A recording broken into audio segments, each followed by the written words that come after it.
Stage 5, day 4 of the superhero plan. We're pushing stuff around today. It is push day. So put on Matchbox 20's push. No, don't do that. No.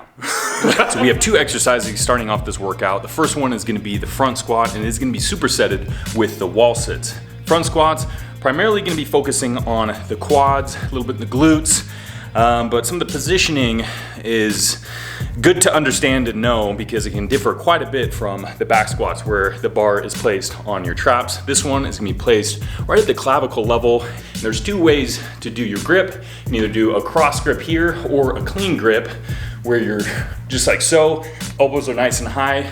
And the advantage of one over the other is the clean grip. You can actually kind of push the bar into yourself a little easier with your fingers, just like so.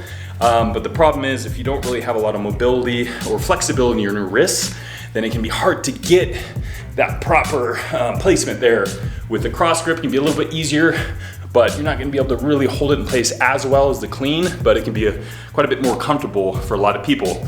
Now, once you have the bar in the right place, what you're gonna be doing is squatting kind of between your legs. Instead of in a conventional squat where you're kind of pushing your hips back, get a little tension in the hamstrings first before going down to the bottom. This one, you're gonna get a little bit more in between your legs with a more of an upright torso, so that way the bar doesn't wanna roll off you. So if you have the bar and you're kind of pushing your body forward, the bar's gonna wanna fall forward. So you wanna really keep the upright torso, elbows high, and kind of squat with those hips between your legs, and that's gonna get you into a better position there. So once we got the front squats, we're gonna go right onto the wall sits. And the wall sits really are just an isometric hold.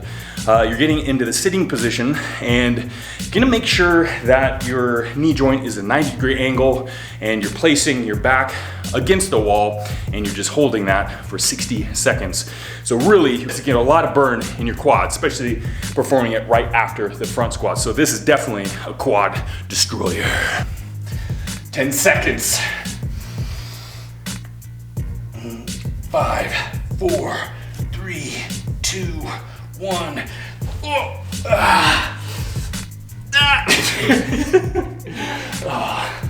Oh yeah. Just finished up with the front squats and the wall sits. Now we're moving on to a superset, but this time involving the chest. It's going to be the kneeling landmine press supersetted with the underhand dumbbell flies. With the kneeling landmine press, this has been a part of our arsenal for quite some time. You're really focusing on the clavicle or the upper portion of our chest. For us personally, it can be a part of our body which is a little underdeveloped, so we always like to put a focus on it, and we're immediately following that up with the underhand dumbbell flies, which you think of that, a lot of people will typically think of cable flies. Thankfully, it can also be accomplished using the dumbbells, and that's a great thing. You have a lot of variety, especially if you're working out in a home gym. Chances are there's always an alternative exercise for the one that you want to perform. We got the power cleans next, and this exercise is carried over from our power stage, and much like the name explains, it works on power.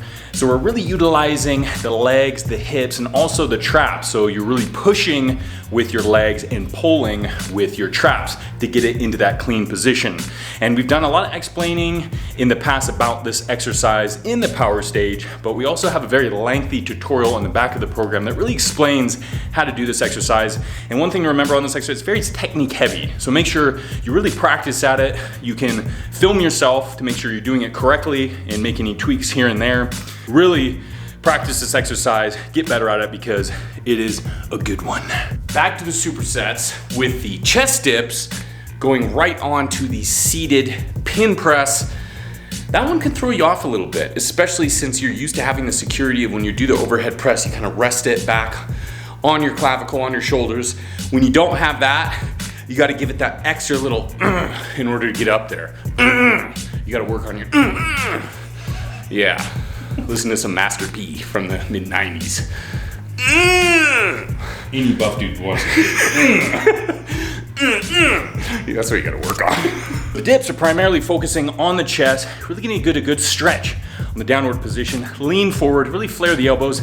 That way the chest is doing most of the work and the triceps are doing a little less of the work, although the triceps are a secondary muscle group along with the anterior deltoids as well.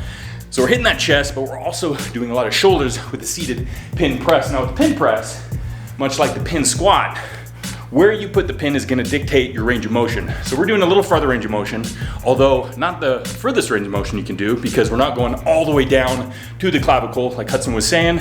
We're raising it a little bit higher, so you're really working on that strength in that area or in that range of motion. So that's one of the reasons why we use the pin press or even pin squat, is because it's very adjustable. You can work on the range of motion that you need to build strength in, and there you go. An amazing kind of tool to have to make sure you're always progressing in the right direction. Supersets are over and compounds are over. We're doing an isolation exercise for the triceps, just doing some cable rope extensions, and damn, those feel good. Welcome to the Buff Dudes Gym. It's getting a little bit more busy, as you can see. Oh, we have a random boogie board here. I'm not exactly sure why. For when you want to boogie. Sled pulls. Oh, sled pulls, exactly.